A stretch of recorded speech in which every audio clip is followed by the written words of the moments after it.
Bonjour tout le monde. Merci tellement d'avoir été aussi patient.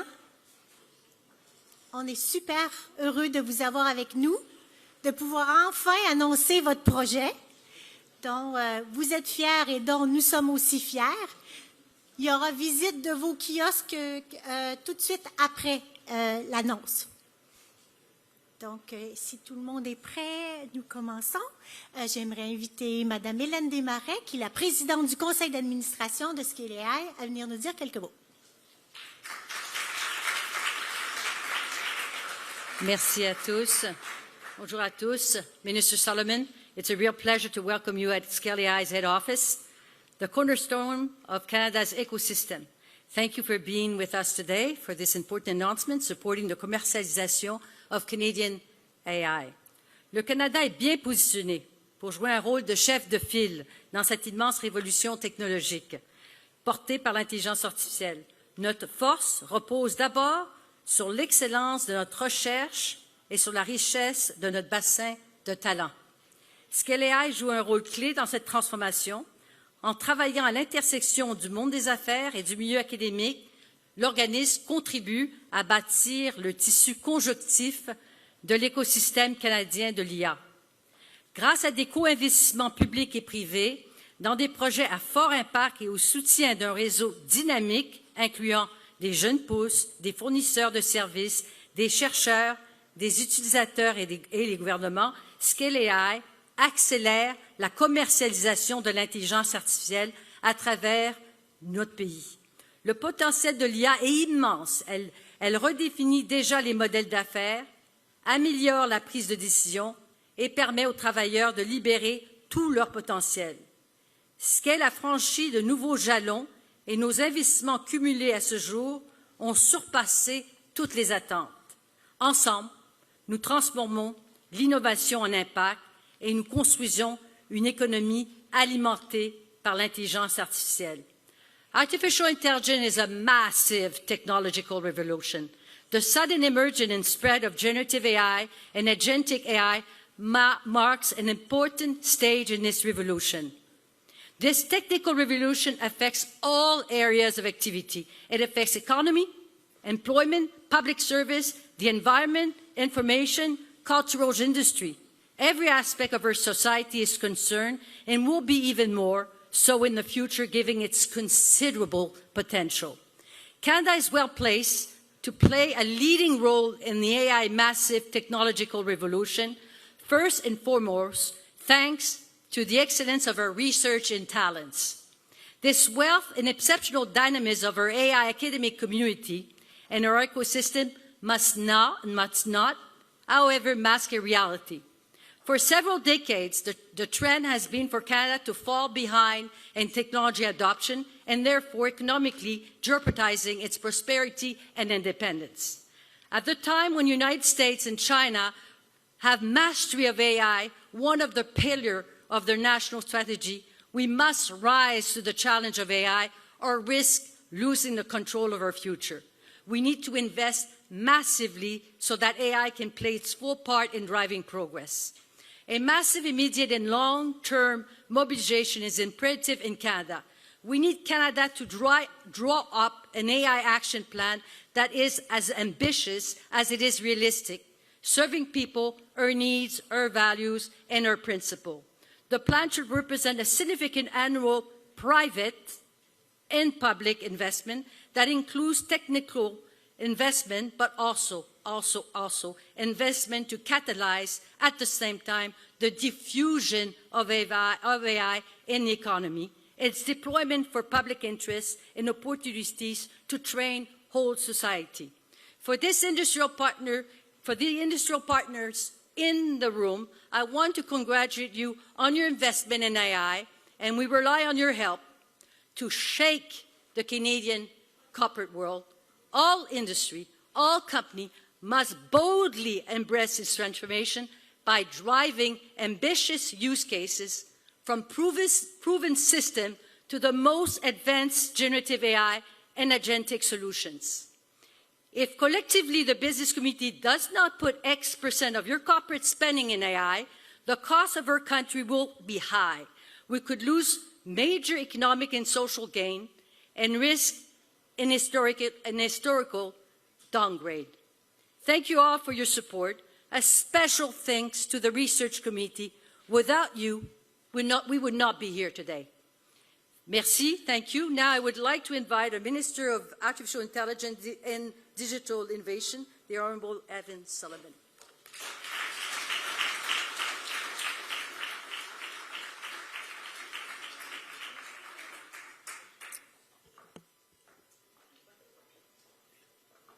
Well, merci Hélène. Good to see you again after Vivatech. Et bonjour tout le monde. Je suis très heureuse d'être ici à Montréal aujourd'hui. Venir ici me rappelle de très bons souvenirs. J'ai été à l'université ici et mes enfants aussi à l'université de McGill.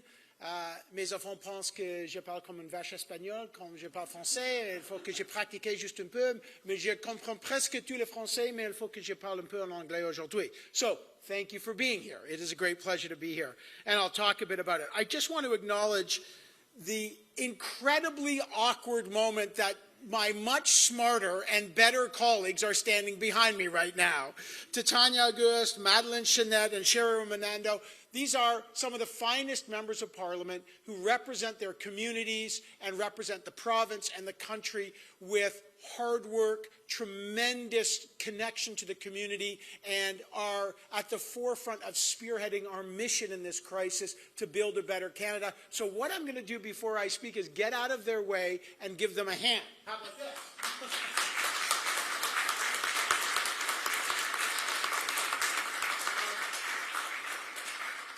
I will say that, I'm a new politician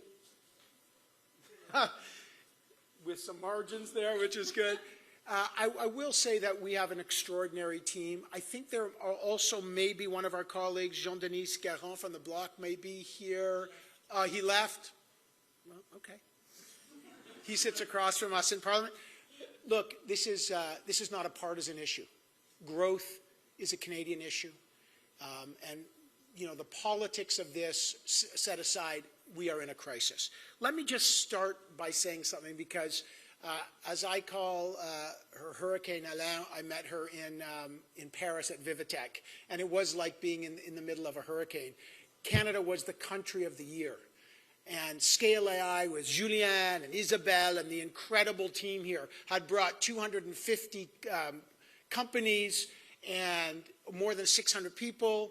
We were the country of the year. President Macron came to see our booth, and the Canadian innovation was on display. And it was an extraordinary moment to see Canada and our ingenuity and our entrepreneurs and our risk takers at the very forefront of the biggest tech conference in Europe. And it was a marvelous display of how business and government work hand in hand to create this incredible value. At a dinner that I was then invited, this is so ridiculous. I was invited to a dinner at the Élysée. Oh, my friend Sabah is here. I haven't seen him in like 25 years. He's part of good to see you. So there I was at the Palais with President Macron, the CEOs of about 120 companies from around Europe, the biggest companies. And Jensen Huang, who had spoken, the president of NVIDIA, had a remarkable speech. And he stood up and he said something that resonated with everybody, but I wanted to share it with you because before we get to these announcements, it matters. He said, there's a problem with France. And everyone kind of stopped. He said, you expect everything to be perfect before you launch it, and that doesn't work in software. You have to launch things and iterate and take chances and iterate and iterate and iterate. Speed matters. Iteration matters. When you are at the forefront of this revolution, you can't wait. And you have to perfect it as you go. And it's the same in Canada. We can't wait. We have to get going. We are at this confluence of a political realignment that is changing everything and a technological revolution that is transforming it. These twin moments are very rare. And when you look at these twin moments, you have to think back at how other moments in history were impacted. I've often called this moment with AI our Gutenberg moment. So let's look back to what happened when Gutenberg invented the printing press. The very first modern printing press was the Aldine printing press in Venice. And if you remember books, anyone, right? On the spine of a book, there's something called the colophon, which is the little signature of the publisher. The very first publisher in history, the colophon, the sign was a dolphin overlaid on an anchor. And the saying, their mission statement, because they were printing books at a rapid pace for the first time in history, was make haste slowly, facima lente. Make haste slowly is very important because what they were saying was move quickly like the dolphin, but anchor yourself in foundational principles. The Navy SEALs have a saying, slow is smooth and smooth is fast. The very same thing. Make haste slowly. What we need to do, principle, is we have to move quickly like the dolphin, but anchored in our core values and principles. Canadian trust, protecting our privacy and data. Canadian sovereignty, Canadian jobs. And we have to keep our core values. Our mission at AI, at the Ministry of AI and Digital Innovation, is to move very quickly, but anchored in our values. We will make haste slowly. And that brings us to where we are today. AI is forcing us to make some really important decisions. There's radical transformations going on. Around the world, we're seeing the war for talent, the war for resources and energy, and we've got a lot of it here. The war for intellectual property, which we have to keep here. Countries that master AI will dominate the future. You're either part of the bulldozer or you're part of the road. We cannot be left behind. But we also can't leave our principles behind. That's why the anchor and the dolphin resonate so deeply. We've invested strategically in clusters around the country. And these ecosystems where research and talent and business converge, and we get this collective wisdom, and we solve real-world challenges, and we drive productivity, and we drive job growth. Nothing exemplifies this more than Scale AI with Julien and Isabelle and Alain. They bring together companies, and I just met with the companies that we'll talk about in a minute. We just had a great roundtable, bringing together innovation, productivity, and growth. Scale AI, since it was started, has brought real-world applications to AI and encouraged the emergence of Canadian champions, scaling these champions while still growing the innovative companies from seed all the way to the unicorn. And most importantly, and I talk about the values, making sure we have a skilled and educated workforce here in Canada. So companies that use AI hire Canadians that do it. Scale AI addresses challenges like labor shortages, supply chain disruption, and they drive productivity, which we need. We're improving also our environmental performance. Look, we know the energy demand curve is a hockey stick. It's going up. But the efficiency curve is going down, and we have Canadian companies driving efficiency there. So we need to do that. So from large firms to small and medium-sized firms, Scale AI has fostered strong connections, and many of them are with us today. So now let me get to the announcement why we're all here, because this is really important. And Julien's going to give you the details of this. But today's announcement is nearly $100 million of investment in 23 projects. And why are we doing it? This is the most important. This is not just giving money.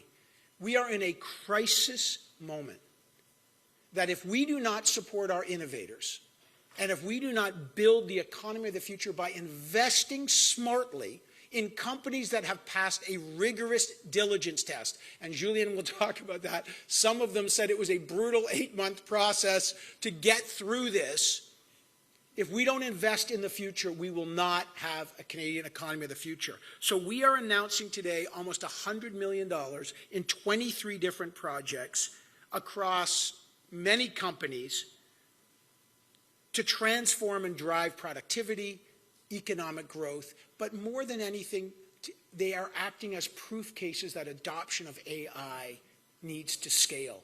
The barriers to entry, to adopting AI are not just small and medium-sized companies who have limited resources, but even in big companies who are wondering, does it work? These are some of the proof cases. And they are working with Canadian talent and Canadian ingenuity. So you will be very impressed when you meet these companies. I have been deeply impressed by how Scale AI works with these companies, does not use nationalism and patriotism as an excuse for mediocrity. You have to pass the test. And the test means you have to be great. You have to be world class. The best of the best make it into Scale. You're not here because you happen to be located here. You're here because you're really good.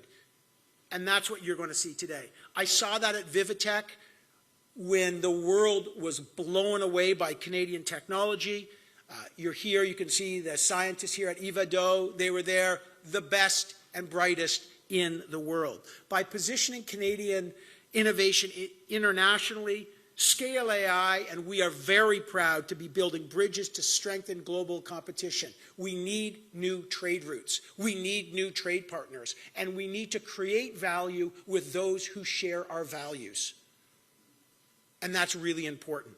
Our government is committed to helping scale AI and our industry by championing innovators and builders. I spent the first 10 years of my life as an entrepreneur. I work with some people in the room. I mentioned Sabah. He and I, we were much younger then. But we know what it's like to bet your mortgage on something. You know what it's like to hire and fire your friends. You know what it's like to be worried about the next paycheck. And then you build and you raise and you raise and you raise. The people in this room are the innovators that we need to bet on. This is the age, not of AI.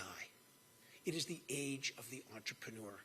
And the entrepreneur exists outside of big companies and inside big companies. You will see companies that Scale supported that are big companies, and you might wonder why.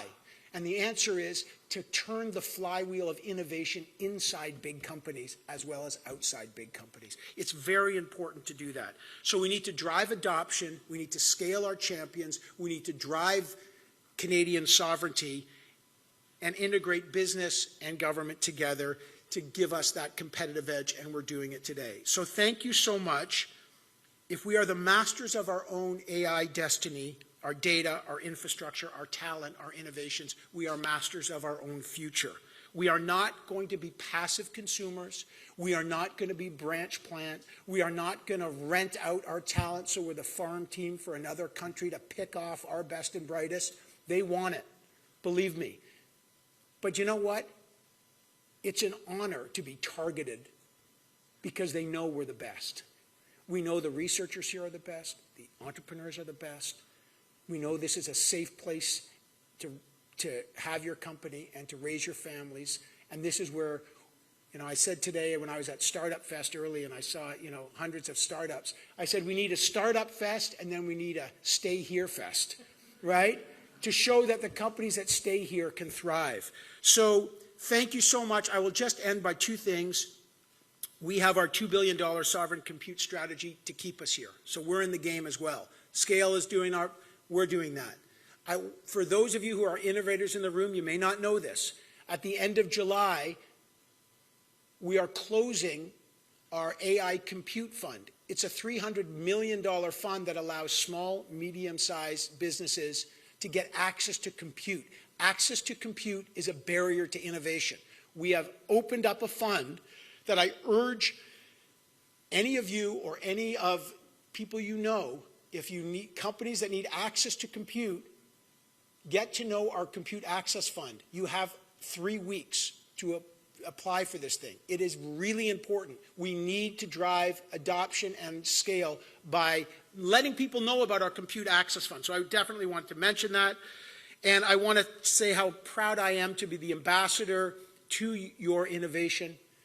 My colleagues here, some of whom, and when I say some of whom, all of whom are significantly smarter than me on almost everything, are here as a team to work with you, to champion you, to make sure that in this crisis we emerge stronger, more innovative, and more ingenious. So thank you very much. I'm very proud of the companies that have partnered with Scale. I want to thank the people at Scale. Julien's going to give you the real details, but I would only say merci beaucoup and keep building in Canada. Thank you.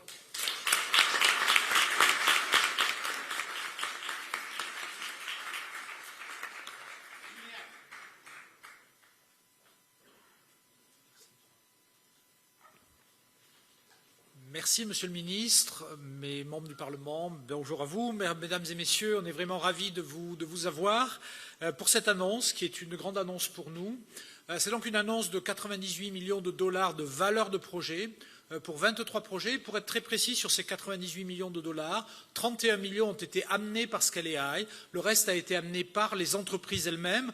C'est une des caractéristiques du modèle de Scale. Quand nous amenons $1 d'argent privé, le secteur privé investit $2. Donc c'est exactement ce qui s'est passé dans cette ronde, c'est très important et c'est un investissement très important que l'écosystème fait dans le développement de solutions en intelligence artificielle.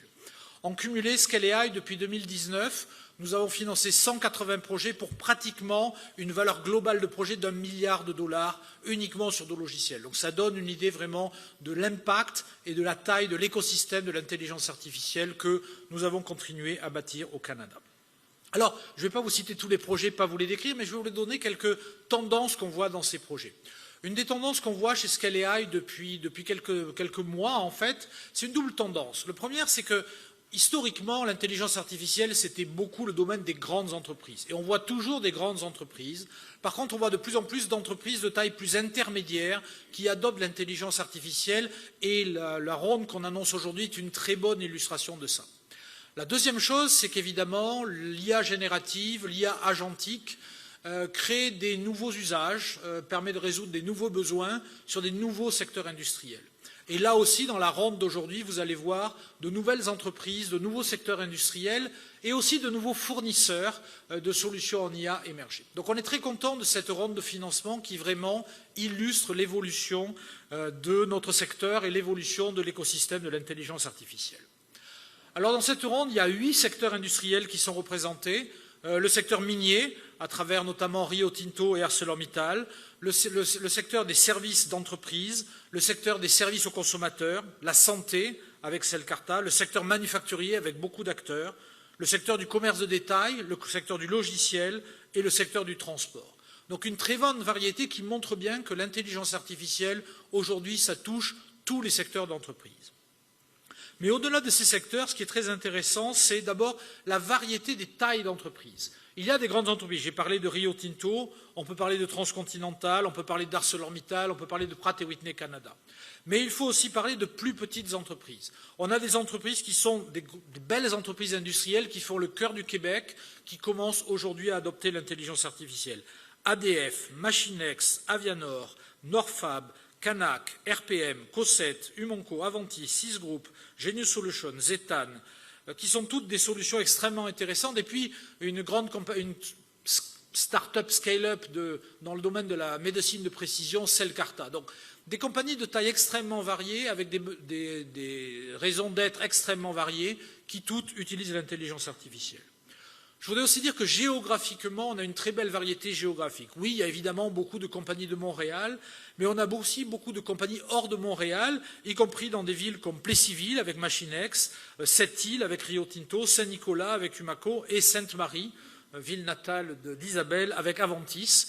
Donc on voit que vraiment l'intelligence artificielle se répartit vraiment partout au Québec, dans toutes les villes, et c'est pour nous très prometteur parce que, évidemment, comme Scale, nous visons le déploiement de l'intelligence artificielle partout, sur tous les types d'entreprises, et c'est très intéressant de voir ça. Je voulais dire aussi que dans ces projets-là, vous avez deux types de projets qui nous tiennent à cœur. Évidemment, des projets d'adoption, le ministre en a parlé. Pour des compagnies, adopter l'intelligence artificielle, c'est très important, c'est critique pour la productivité. Donc nous avons financé aujourd'hui, parmi les 23, parmi les 20 projets, 14 projets d'adoption, et il y a des projets de commercialisation qui, eux, permettent à des entreprises d'utiliser l'intelligence artificielle pour mieux développer leurs propres produits et gagner de la compétitivité. Donc ça aussi, c'est très important parce qu'on veut se développer, on veut aider les entreprises canadiennes à adopter l'intelligence artificielle pour la productivité, mais on veut aussi aider les entreprises canadiennes à développer des produits qui vont être exportés, pas juste au sud de la frontière, qui vont être exportés partout dans le monde pour gagner évidemment des parts de marché et créer de la richesse. Et puis finalement, je voulais dire que ce qui est très important pour nous aussi, dans un écosystème, on regarde deux choses. On regarde la demande, les entreprises qui veulent adopter l'intelligence artificielle. On regarde aussi le supply, les gens qui fournissent des solutions en intelligence artificielle. Et ce qui est très important pour nous dans cette cohorte que nous vous présentons, c'est que oui, il y a des acteurs qui ont déjà été présents, à qui on a déjà financé. On peut penser à Vuban, on peut penser à Montréal, on peut penser à Simwell ou à d'autres. Mais il y a aussi de nouveaux acteurs qui sont arrivés. Et là, on voit l'émergence des technologies d'IA générative et d'IA agentique. C'est que des nouveaux fournisseurs, ça permet à des nouveaux fournisseurs de rentrer sur l'industrie. Et donc, nous avons 7 nouveaux fournisseurs que nous finançons pour la première fois dans cette cohorte, notamment liés à l'IA générative. Je veux parler du GenAIZ, d'OCDA, d'UpData, d'AF-Sirius, de Hectic AI, d'Avlighter et de Humaneo. Ce sont des nouveaux fournisseurs qui n'avaient jamais travaillé avec nous, que nous n'avions jamais financés et que nous avons le grand plaisir d'avoir financé à travers cette cohorte. Donc voilà ce que je voulais vous dire. Vous verrez dans notre communiqué de presse le détail de tous les projets. Je voulais vraiment remercier une fois de plus tous les détenteurs de projets. On sait que parfois nos processus sont un peu longs et compliqués, mais c'est la contrepartie de sécuriser les projets. Et le retour que vous nous faites tous, c'est que oui, c'est compliqué peut-être, mais on gagne beaucoup de temps dans l'implémentation parce que beaucoup des questions ont été résolues. Alors, merci beaucoup pour votre patience d'avoir travaillé avec nous. On est bien content de vous accompagner. Merci, Monsieur le ministre et votre gouvernement de nous supporter. Merci aux équipes, évidemment, de Scalea d'avoir permis ce travail-là. Alors, merci à vous tous. On vous souhaite une bonne fin et je crois que maintenant, Monsieur le ministre sera prêt à répondre à quelques questions dans une mêlée de presse. C'est ça que je veux dire. Merci.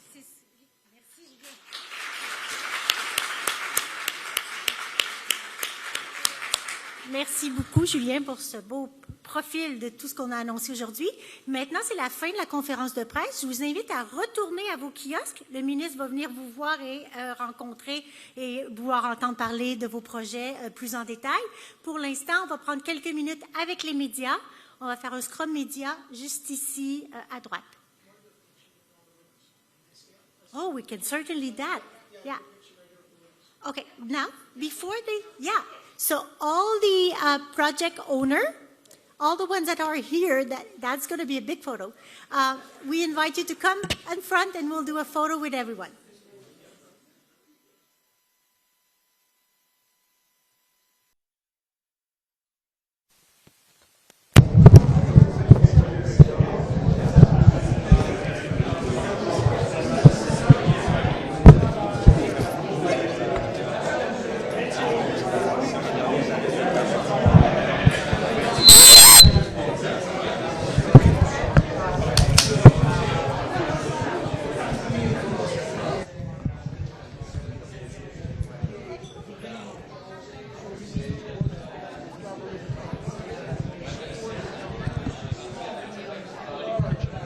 AI to create the skill set to support our ecosystem. And you see here in these announcements today that Scale AI puts these applicants through a rigorous process, a diligence process that is difficult to make sure that they're unlocking within big companies to adopt, but also small, medium-sized companies. So they're using AI for genuine purpose, that it actually has a influence on productivity, job growth, and keeps our companies here. And that one of the things I heard that I think is so important is that when they're using Canadian talent to adopt AI, afterwards, these are the big companies, they then learn it. They're not farming it out to another SAS from another country. They are using talent, and then they can hire inside Canada. So that generates that flywheel of growth. And so this has been a really important day, a proof point that, you know, in the global race to adopt AI and to use it usefully, we now have proof cases that it can work. Okay? I'm working on the French. It's better than Yes, c'est un peu plus mieux. So amid numbers of push for AI efficiency, can you comment on how this is going to impact workers in the federal government? Do you think there's going to be fewer federal workers? There's more implementation of AI? Well, I think, let me talk about productivity first of all. Every business, in principle, government, are looking to be efficient and drive productivity. And the first thing is, it's not about replacing people, it's about making sure that workers have tools to drive more efficiency and to drive productivity. So that's the first thing. In terms of the workforce, it's not really my lane because the government transformation is another ministry. But I will say, look, the Prime Minister has been very clear that government is going to have to be more productive, and it's going to have to find efficiencies within the government. We've seen a big growth of the workforce. For me, the important thing, my role here, is to make sure that government walks the walk, that we can't actually talk about AI and not be using it.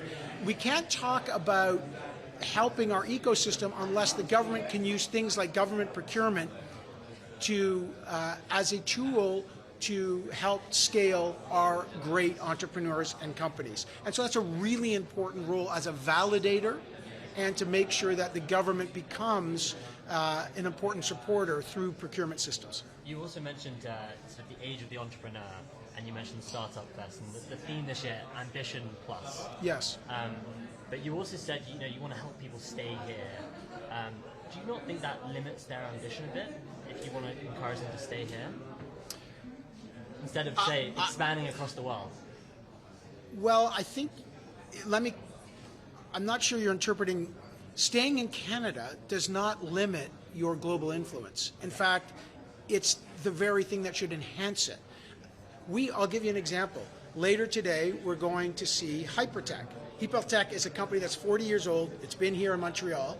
When we were at Vivitech with them, they announced a $250 million investment here in Canada, but they're expanding with $5 billion of investment around the world. That's really important. If you look at any of the companies here, of course they want customers around the world, they want to expand around the world. That ambition, global ambition, is critical. But staying in Canada with Canadian IP, our Canadian values, our Canadian workers, is also an asset, not a limiting. And so I will say, when we talk about AI sovereignty, sovereignty is not solitude. It does not mean stay in Canada and only deal with Canadians. Trade internationally, get investment internationally, grow internationally, but the IP stays here, the data's here. Staying in Canada is an asset. In a world that is increasingly fragmented, this place is more valuable. Better educated workforce, laws that protect our privacy and data, incredibly skilled workforce, and trade agreements with more countries than any other in the world. I think this is a huge asset for growth. So rather than limiting, I think it actually accelerates. Following up on that, Minister, at Trump Tech Week, you said you spoke to the need to keep IP here in Canada. Cohere's Amy Gomez said that acquisition is a failure. Since then, Sentinel has sold to NVIDIA. We've seen Atomotics shut down because they were unable to secure funding, and also recently Untether AI sold to AMD. Are you concerned by these developments, and do they prompt you to maybe accelerate plans to support the AI winners here? Well, first of all, we are supporting. We have as I said, $2.4 billion funds. We've got the Compute Fund. We've got the Compute Access Fund. So we're taking big steps to make sure that Canadians stay here and that companies stay here. We are going to have companies that will be targeted and bought by other companies, international companies. They know that Canada has great entrepreneurs. They know we have great researchers. And so there's no doubt that's going to happen. But the larger question is, how do we create frameworks that keep Canadian companies, you mentioned Cohere, like Cohere here. Cohere is staying here. Part of our mandate is to provide not just this, like today at Scale AI is a classic example, by working and finding companies. And partnering with them, that anchors them here. So we're creating those steps. We are always concerned about Canadian sovereignty and keeping our data here and our talent here. But I do think that we've taken steps through our clusters like Scale AI, like our compute program, to make sure that there's a rational and incentivized reason to stay here and get investment here. And of course, that's something that is an ongoing project for sure. Following up on the frameworks idea, WAPI's Raquel Erdison also said at Toronto Tech Week, right now there's no government support for a framework for physical AI that would allow AI-driven autonomous vehicles to be deployed in Canada. It's something that the United States has across 3 different states. Is that part of the plan? Like, is there a framework coming for physical AI to be deployed here? So I didn't hear those comments, so I can't really comment on deployment of AI. I mean, we have lots of frameworks to deploy, as you know. We have a couple of safeguards on privacy and data that we're deeply concerned about. I don't know the particular case, but yes, you know, the deployment of AI in all aspects is something that we're trying to encourage, but you have to have guardrails, and there's certain existing guardrails. Look, driverless cars, and that's an example, is one that municipalities and provinces are dealing with.